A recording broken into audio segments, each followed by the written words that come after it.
Look, in real estate, business, and even just in life in general, there are 3 principles that you need to know in order to find success in these different things. For the purpose of this video, we're going to talk specifically about real estate and how you can sell more real estate using these 3 principles. The 3 principles that I want to talk about here today are number 1, volume, which could also be considered pacing, which is like how much you do it, right? Are you doing it for 2 hours a day, 4 hours a day, or 8 hours a day? The second thing is going to be frequency, which could also be considered lifespan or how often. This is basically how often you do something, right? Do you do it once a week? Do you do it twice a week, 3 times a week, or do you do it 7 days a week?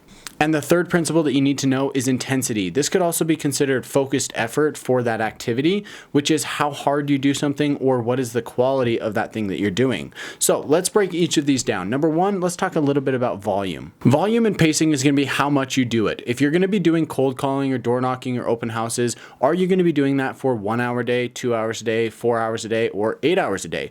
Well, I don't know. That's going to be up to you. If we consider this back to YouTube, how often or how much of YouTube are you going to do? Are you going to do a 5-minute video, a 10-minute video, or a 20-minute video where people are going to get additional value for every single minute of video that you actually put out there? If we talk about the frequency or the lifespan, how often you do it, well, what is that frequency that you're going to do? Are you going to do it once a week, twice a week, 5 times a week? I don't know. Again, that's going to vary based on your situation. If you're doing cold calling or door knocking, you probably need to be doing that every day.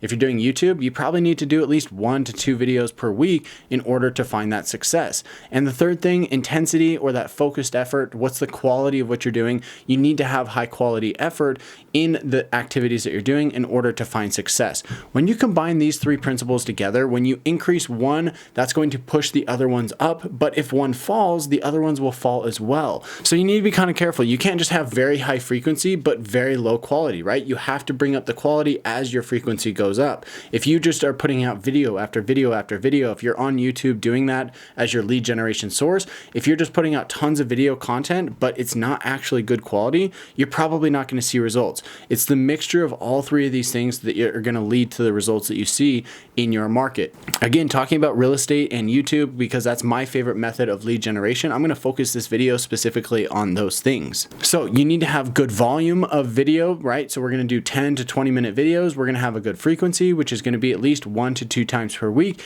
And we're going to have very high quality videos. Now, this means that it might take us 4 to 6 hours in order to produce a good 10 to 20 minute video. When you have these 3 things and they combine together, you get a very awesome product. You can't have one without the other, and if one goes up, the other ones should go up with it. So for the purpose of your business, make sure that you're looking at each of these 3 things and figure out where the weak link is in your process. Maybe you're going out there and you're doing these YouTube videos and the quality is super high, but you only do 1 per month or maybe 1 every 6 months. That's not going to be often enough to get good results with YouTube, right? You need to be doing it more frequently. Maybe you're doing tons of frequent videos, the content is good, but the quality really sucks. If the quality is sucking, then you're probably not going to get the results that you're looking for. You need to figure out where's the weak link in this process and what can I do to adjust it to make sure that I'm getting all 3 principles in there to find this success. I don't want to ramble on any longer about this. Thank you so much for watching, guys. If you want to get more information about what it's like to sell real estate using YouTube, check out some of the links in the description box down below. I've got tools, resources, and a ton of free information down there that will benefit you. Thanks so much for watching. We'll catch you in the next one.